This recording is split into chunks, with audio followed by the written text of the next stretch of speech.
They tried to bury me in the dark with my own stolen fortune, but they forgot one thing. The past is physical. The air in the study was thick, not just with the smell of old leather and expensive cigar smoke, but with the heavy, almost visible tension of secrets.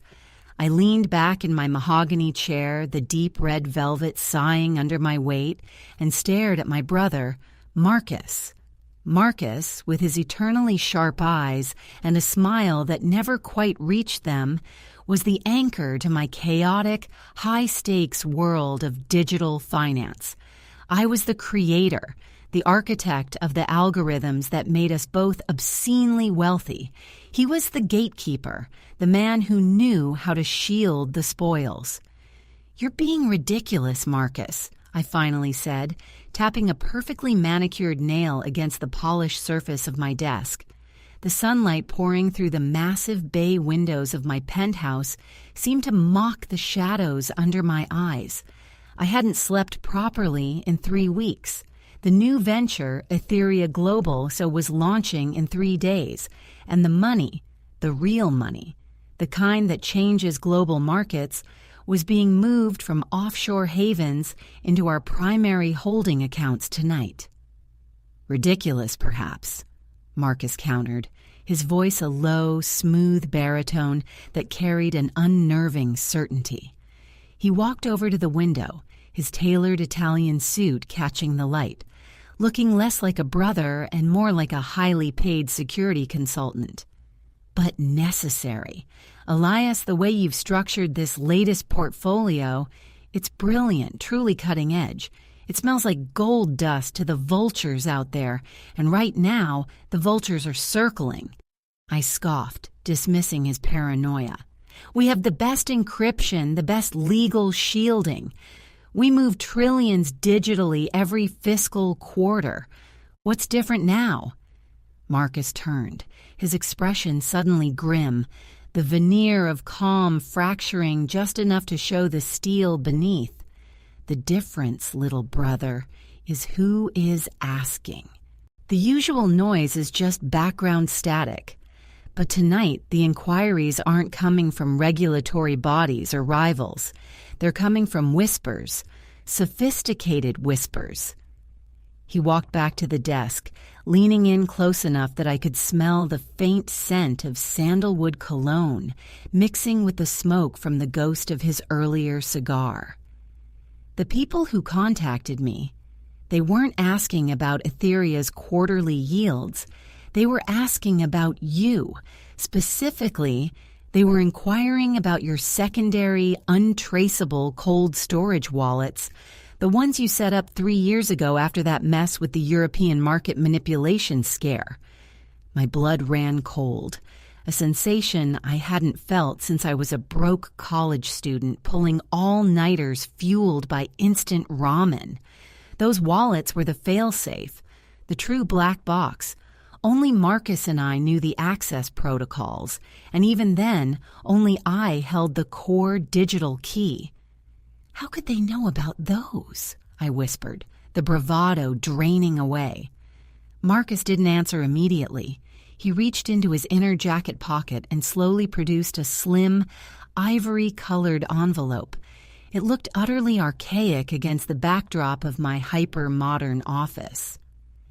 "This arrived this morning, delivered by a courier who insisted on cash payment and refused to leave a name or contact information," Marcus said, pushing the envelope across the desk. "It's a threat, Elias, a very specific, very detailed threat about what happens if you move the designated funds into the primary accounts tonight." I snatched the envelope, my fingers shaking slightly as I tore it open. Inside, printed in an unnervingly elegant script on heavy vellum, was a single sentence. "The golden reservoir will be drained by dawn, unless the architect follows the architect's advice." I looked up, my mind racing through every enemy, every disgruntled former associate, every single line of code I'd ever written that could have left a back door.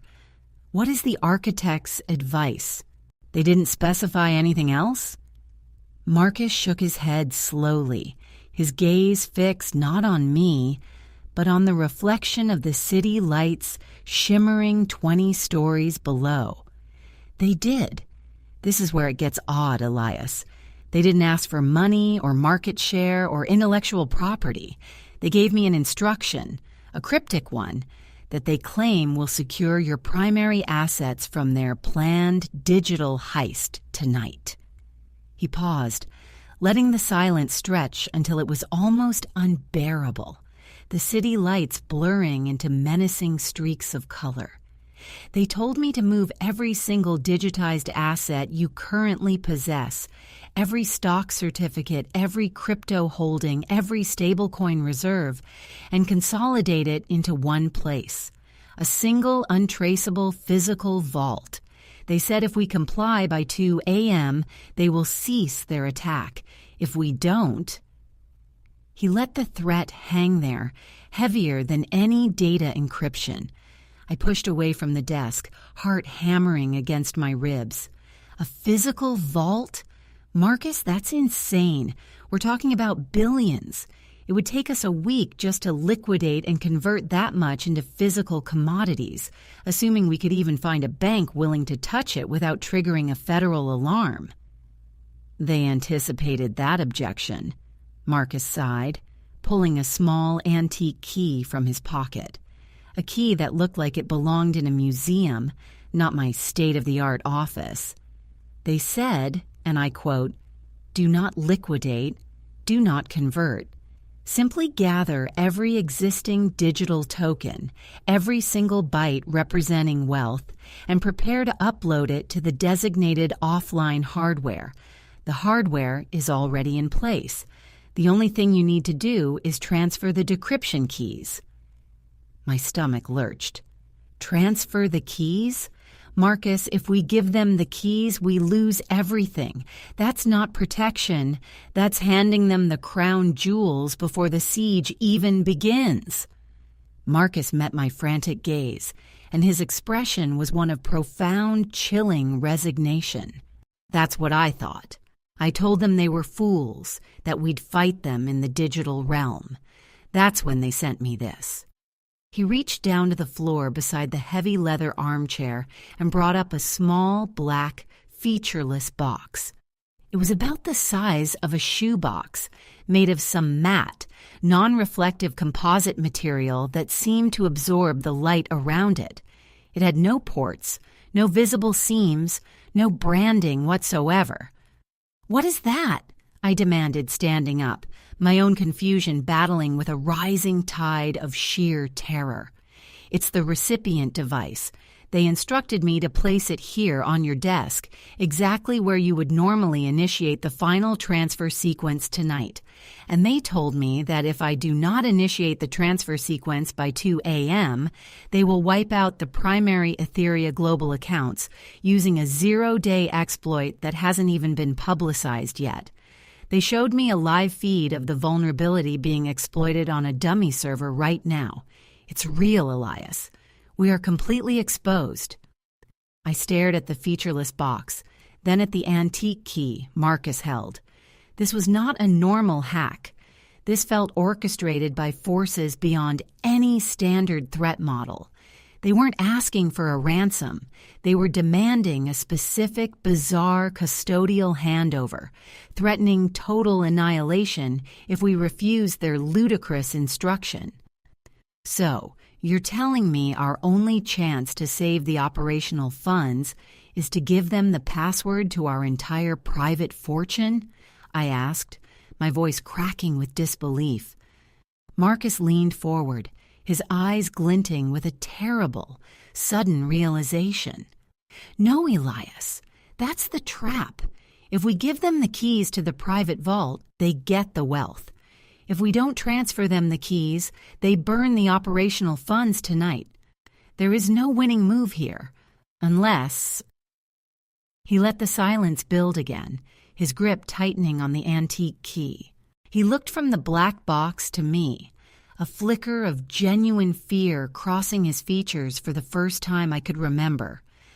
"Unless we follow their primary instruction exactly as written, but modify the intent," he murmured, almost to himself.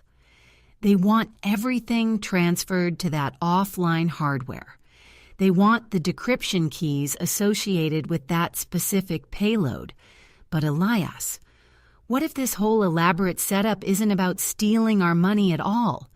What if the true treasure isn't the liquidity, but the infrastructure of how we secured it in the first place?" He held up the antique key again. "This key," he said, his voice dropping to an urgent whisper, "it doesn't open a safe deposit box.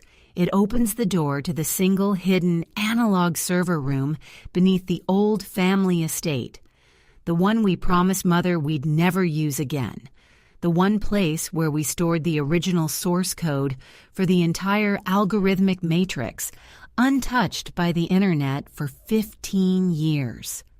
My breath hitched. The analog room, the skeleton key to everything.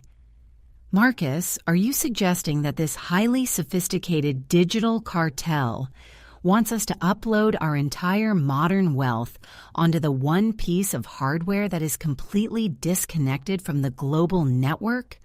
I stammered, trying to process the sheer illogical depth of the suggestion. "It's insane, yes," Marcus agreed, but his eyes were alight with speculative genius. "But think about it. If they are this good, they wouldn't waste time stealing funds that will be traced back to them. They want the method. They want the root access. If we comply, if we upload everything to that offline server, we give them the treasure, but we keep the map.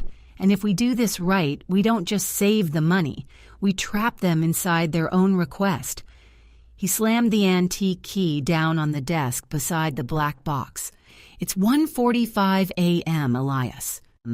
We have less than 15 minutes to decide if we are going to be robbed blind or if we are going to take the single strangest, most dangerous suggestion ever made to us and use it to try and turn the tables on an enemy we can't even see.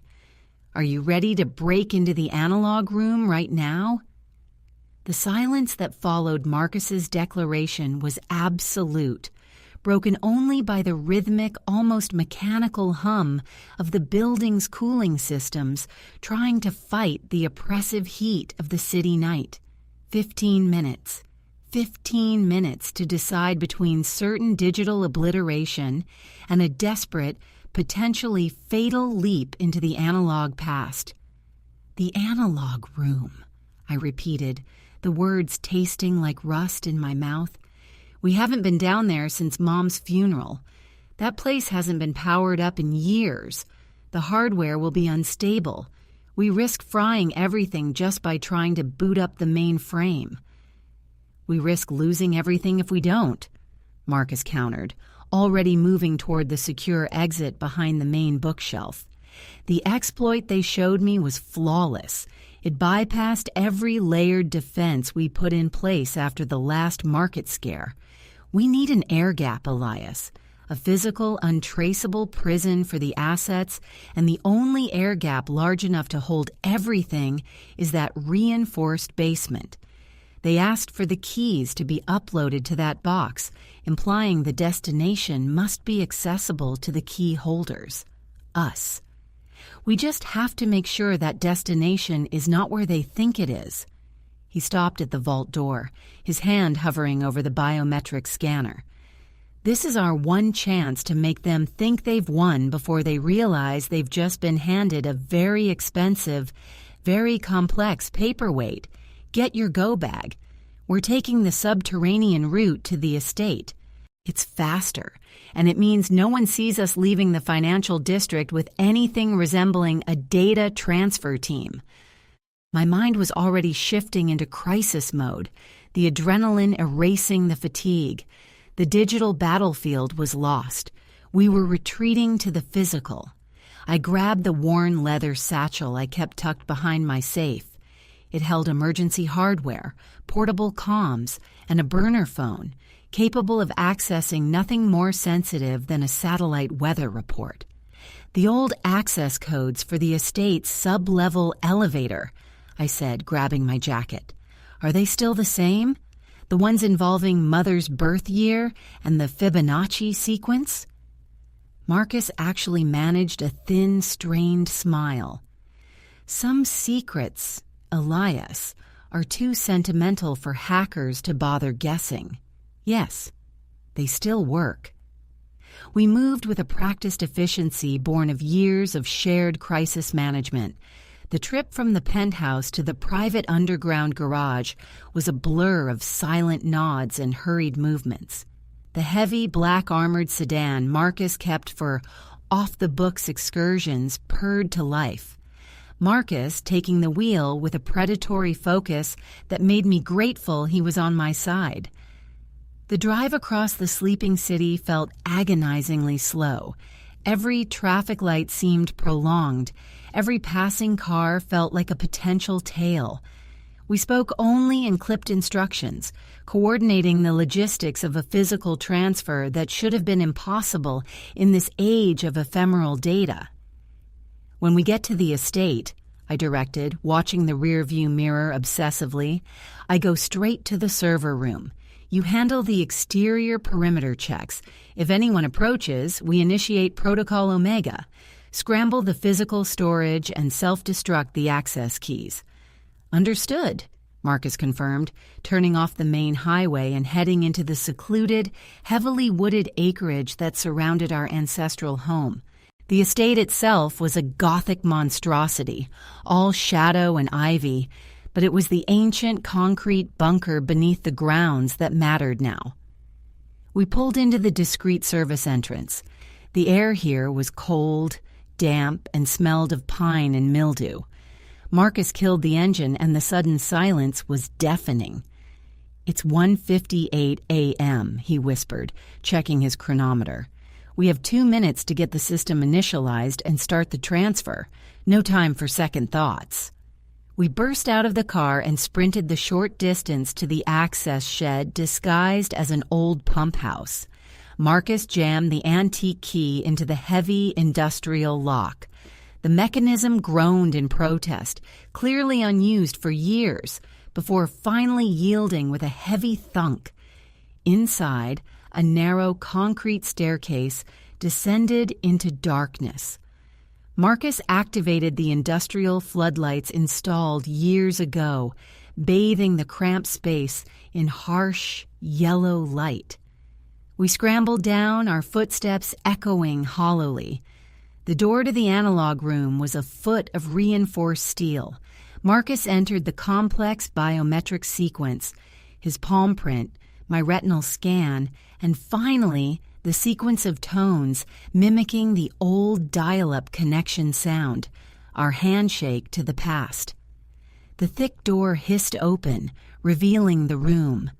Rows of hulking beige server racks, relics from the late 90s, stood dormant, covered in a fine layer of dust that seemed to mock the high-tech threat waiting for us upstairs. "Elias, the master console!" Marcus yelled, already moving toward the central terminal. "I'll manually override the power sequence for the main storage banks. You load the software patch that forces the data stream into a physical encrypted block structure, not a network push." I threw my go bag onto a clear section of Workbench and pulled out the necessary interface modules. My fingers flew across the dusty keyboard of the ancient console, bringing up the proprietary boot sequence. The main screen sputtered to life, displaying green text against a black void, a sight so comforting and familiar it nearly brought tears to my eyes. "Power engagement nominal," Marcus shouted from the back corner. A low, resonant hum began to vibrate through the concrete floor as the massive power capacitors charged up. "We have 15 minutes of stable power before the backup generator kicks in and risks overloading the sensitive processors." "Patch uploading," I confirmed, wiping sweat from my brow. The specialized software was designed to bypass standard network protocols and force data directly into the hardware's static memory banks. It was a brutal, inelegant solution, but it was air-gapped. The transfer indicator lit up on the screen. Transfer initiated. We watched the data stream, billions of dollars worth of digital worth being packed into cold storage, tick upward agonizingly slowly. 1%, 2%. Marcus, the black box. We need to upload the keys now to secure the destination lock. Marcus grabbed the matte black box from my satchel. He rushed to the console, ready to place it on the induction plate that would initiate the key transfer, the signal that we had complied with their demands. But just as his hand hovered over the plate, the console screen flashed violently red, overriding the transfer status. A single new line of text burned onto the screen, overlaid on our progress bar. Transfer detected. Target protocol override initiated. What? No! We initiated the transfer first! I screamed, frantically hitting keys, trying to regain control of the local system.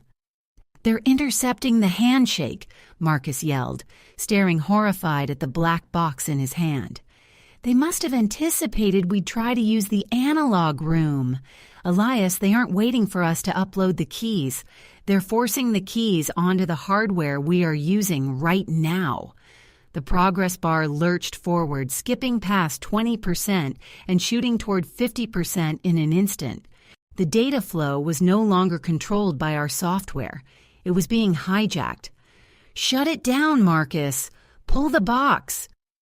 Marcus tried to yank the box away from the induction field, but it suddenly felt magnetized, fused to the plate. He wrestled with it, his face turning purple with effort, but the box wouldn't budge. Then the red text on the screen resolved into a chillingly calm message, accompanied by a high-pitched, electronic whine emanating from the black box itself. Welcome to the reservoir. Please enjoy your new offline custodianship. Signature confirmed. The real treasure is now secure. Check the mail. The entire system crashed. The lights in the analog room flickered violently, and the heavy thunk of the external door slamming shut echoed from the stairwell above, plunging us into total darkness, save for the faint dying glow of the single indicator light on the black box, which was now glowing a malevolent, steady amber. We were locked in the dead basement, with our entire fortune uploaded to a hardware destination we couldn't control, and the attackers had just confirmed possession of the very keys we intended to use against them. Then, from the darkness above the closed steel door, a new sound drifted down. Not the sound of forced entry, but the distinct soft click of a second, internal lock engaging. The darkness was absolute, suffocating, pressing in on us from every side. The silence returned with a vengeance, heavier and more absolute than before the crash, broken only by our ragged breathing and the faint, rhythmic tick-tick-tick emanating from the amber-glowing black box still fused to the console plate. Marcus! The door! I scrambled blindly toward the sound of the blast doors, my hands slapping against the cold, unforgiving steel of the outer seal. It wasn't just closed. It felt welded. I know, Marcus roared, his voice tight with suppressed panic. He was still wrestling with the console, trying to force a manual power cutoff, but the entire system was dead, locked down by the intrusion. The external mechanisms are overridden. That click wasn't the main lock engaging. That was the secondary, internal pressure seal. Someone is inside the pump house, securing our exit from the outside. My mind raced, fighting through the adrenaline fog. If they had secured the exit, they weren't just thieves, they were jailers. They wanted us trapped down here. But why? If they had successfully executed the transfer, if they possessed the keys and the destination, why lock the witnesses in the tomb? The mail, Marcus, I gasped, grabbing his shoulder and spinning him away from the dead console. What did the message mean? Check the mail. That's the only loose thread left. He ripped the black box free of the induction plate with a final, desperate wrench. The amber light died instantly, plunging us into total blackness again. He fumbled for the flashlight in his jacket pocket and clicked it on. The beam swept across the room, illuminating the dusty relics and Marcus's ashen face. They meant the physical mail, he muttered, pointing the beam back toward the door they had just sealed. The ivory envelope, the one they gave me at the office. My blood ran cold again. I hadn't brought it with me. I had left it on the desk 2 miles away in the heart of the financial district. "It's still on my desk," I yelled. "We can't check it." "No, Elias, they can," Marcus corrected grimly. He pointed the flashlight beam toward a small sealed compartment built into the steel wall beside the defunct external door. An emergency drop box we'd installed years ago for physical documents we couldn't risk scanning. If they sent a message to the estate, they would have used the only secure delivery system we have that bypasses the estate's electronic monitoring. They sent a second messenger to the house while we were driving here. He jammed his fingers into the tiny slot of the drop box and pulled out a single crisp sheet of paper. It was the same heavy vellum, the same elegant script. He snatched the flashlight and read aloud, his voice trembling slightly. "Brother, you misunderstood the nature of the transaction. The wealth is not the prize. The wealth was the bait. We needed you to perform the single most secure transfer possible in the modern era, utilizing a hardware infrastructure that has never touched the digital world since its inception. You performed the upload perfectly. Now observe the consequences of your compliance." Marcus flipped the paper over. On the back, printed clearly beneath a crudely drawn symbol of a serpent eating its own tail, was a single horrifying URL. "A URL?" I echoed, utterly bewildered. "They locked us in a concrete bunker beneath the ground, and they're sending us a link to a website?" "Not just any URL," Marcus whispered, his eyes wide with dawning horror as he recognized the archaic domain structure. "That's a direct link to the old Etheria Global Development Server, the one we retired 2 years ago, the one we thought we had completely wiped clean before selling the IP rights to the Singapore Holding Group."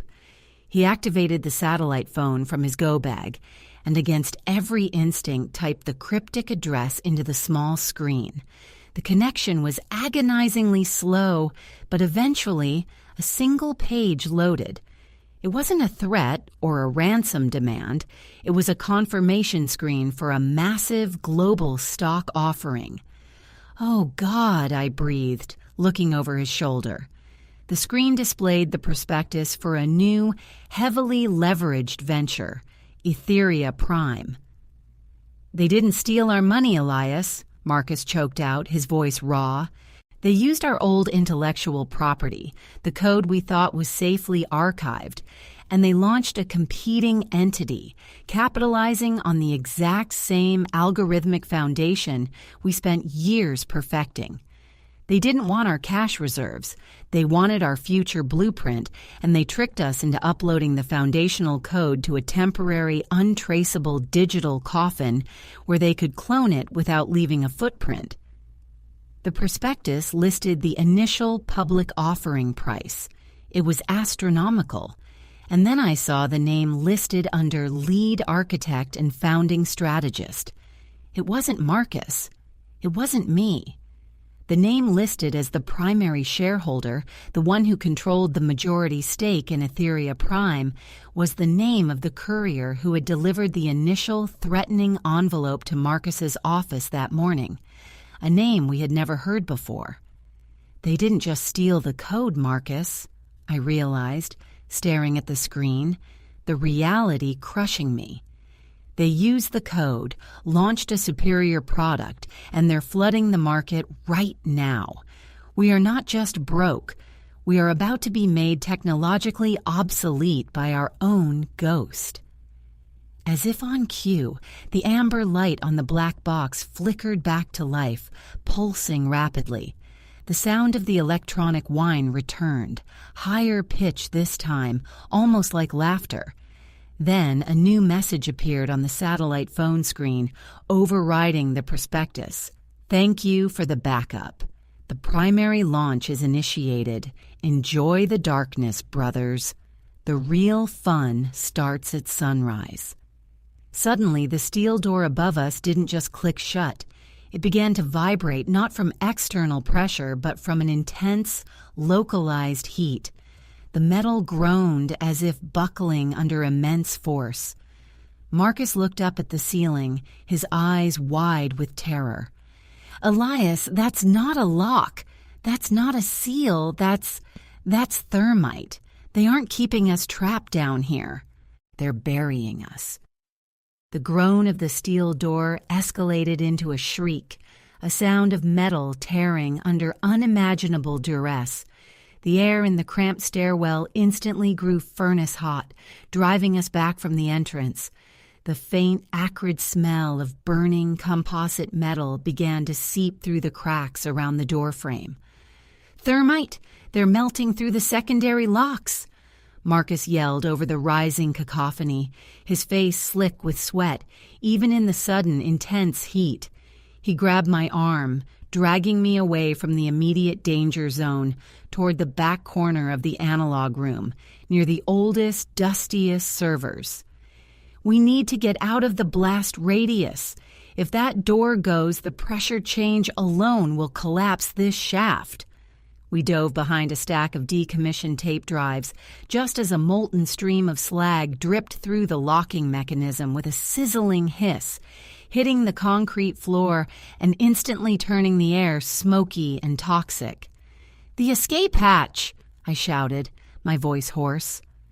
We always knew about the failsafe, a narrow maintenance tunnel leading to the septic field 20 yards from the main house, designed for emergency environmental access, not human egress. "It requires manual override from the internal terminal." Marcus pointed toward the main console, now engulfed in the growing heat radiating from the door. "It's too close." I looked at the console, then at the glowing amber box still attached to the dead plate, then back at the main entrance, which was visibly beginning to buckle inward. There was no time to argue or strategize. Survival superseded wealth, code, and revenge. "Forget the console. The override box, the real one, is still in my satchel." I fumbled in the bag, pulling out a heavy, obsolete magnetic key card, a physical override we hadn't needed in a decade, designed to trigger the hatch mechanism mechanically, bypassing all electronic locks. I sprinted low toward the back wall where the hatch was hidden behind a peeling service panel. Marcus followed, pulling a fire extinguisher from a wall mount, preparing to suppress any localized flare-up that might reach us. I ripped the panel away, revealing the emergency latch, a simple, heavy steel handle beneath a protective plastic casing. I smashed the casing with the butt of the flashlight and slammed the magnetic keycard onto the reader beside the handle. A dull, mechanical clunk echoed through the room. The hatch was unlocked. "Go! Go! Go!" Marcus screamed, spraying a cone of white chemical foam at the melting door frame just as the heavy outer steel finally gave way with a deafening, screeching collapse. The blast of superheated air slammed into us, throwing me against the far wall, but the hatch sprang open, revealing a narrow, dark passage. Marcus hurled the fire extinguisher into the room and scrambled through the opening after me. We didn't look back. We crawled blindly through the narrow, damp concrete tunnel, the sound of the collapsing server room echoing sickeningly behind us, the sound of billions of dollars in digital assets being crushed and sterilized by focused heat.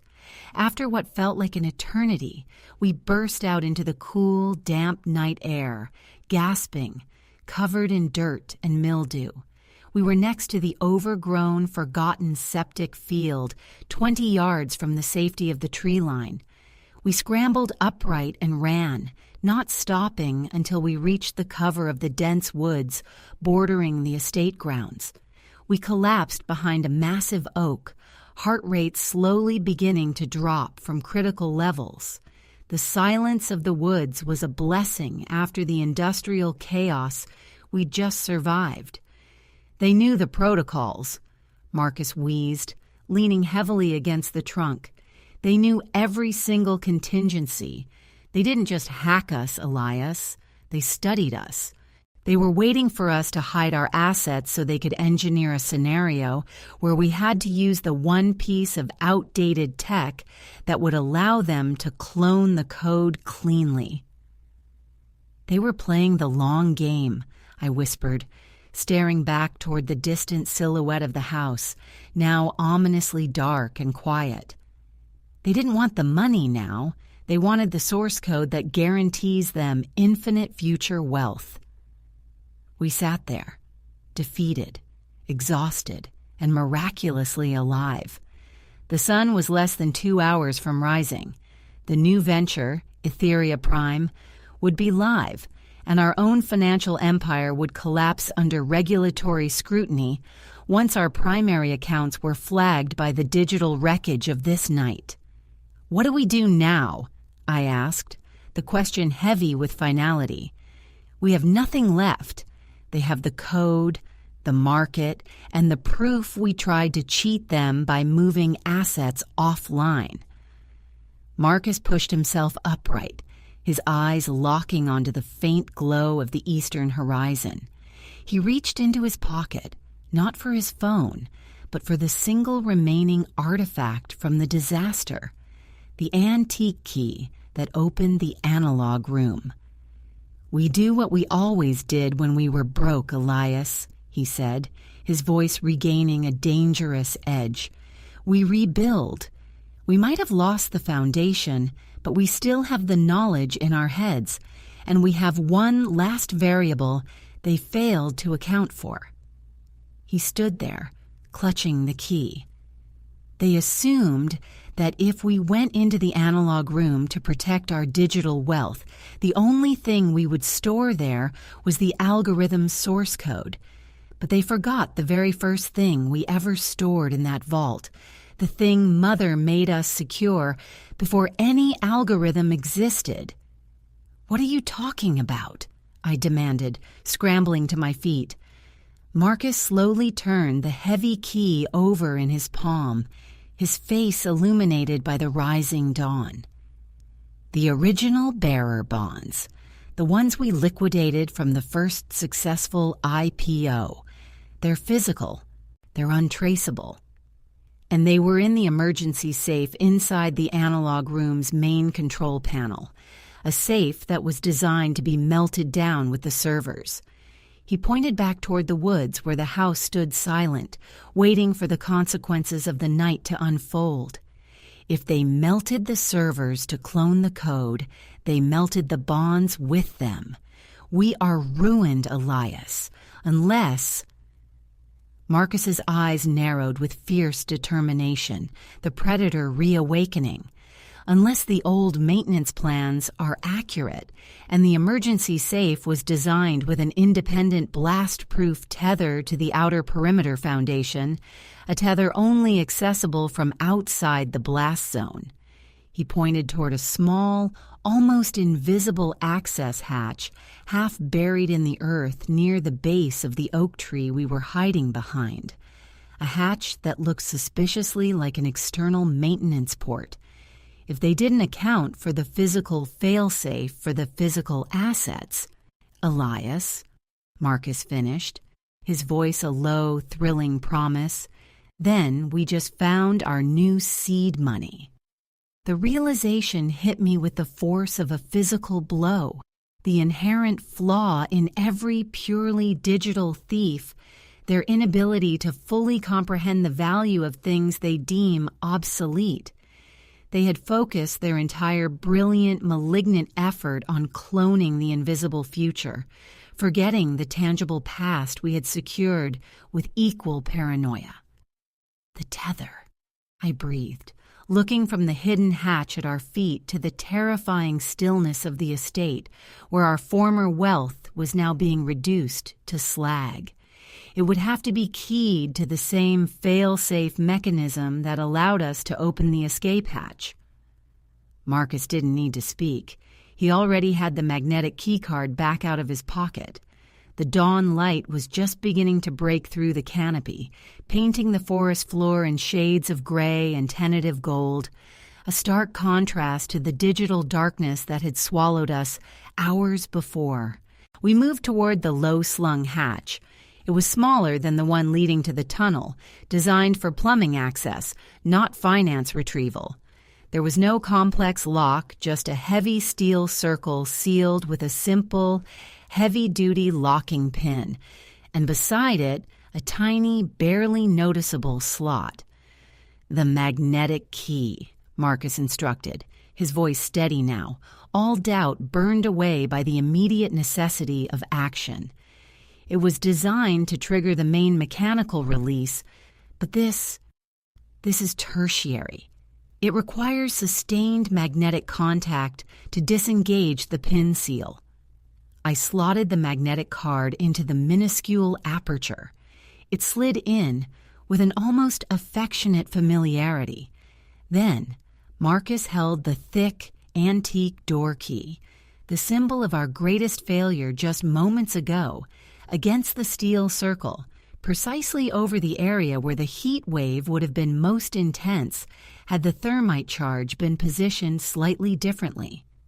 "If they were right about the blast radius for the servers," Marcus muttered, his eyes fixed on the key, "this area should have been shielded by the foundation bracing. If the bonds were tethered here, they should be safe." For a full, agonizing minute, nothing happened. The only sound was the distant, faint chirping of morning birds, a sound so innocent it felt like a cruel mockery of our subterranean war. Then, a faint, almost imperceptible click emanated from beneath the metal circle. Slowly, with a grating sound of old, unlubricated metal scraping against concrete, the hatch cover lifted about an inch, revealing a small, dry, lead-lined cavity beneath. Marcus gently worked the magnet free and then pried the hatch cover open further. Inside, nestled in fire-resistant foam, were 3 thick, banded bundles of stock certificates, bearer bonds from the very first company Marcus and I had built and sold for our initial, untraceable nest egg.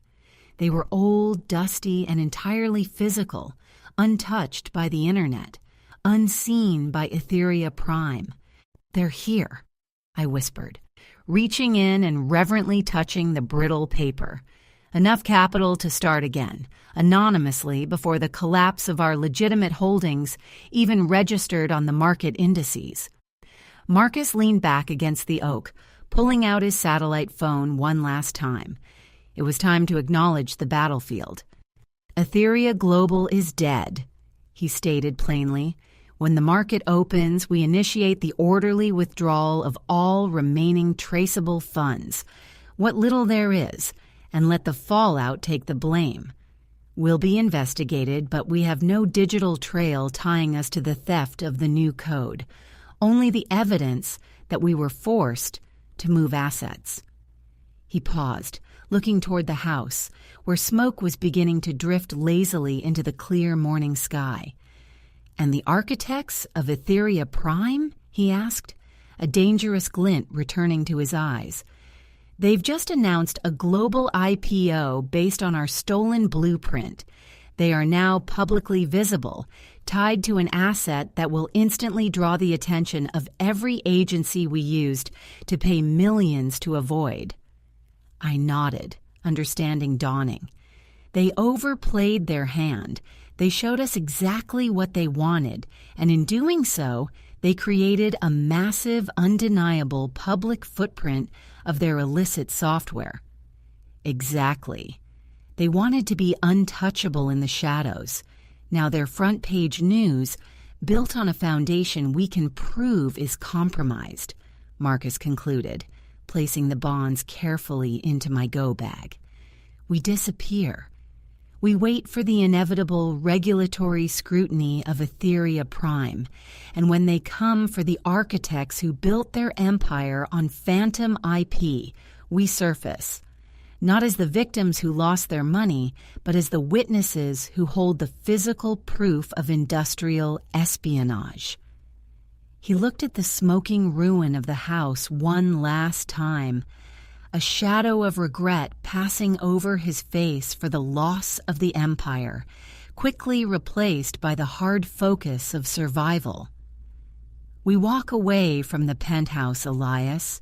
We burn the cars, we disappear the security team, and we spend the next 6 months running on the assumption that the Phantom Courier is currently celebrating his victory in some high-rise office overlooking the sunrise.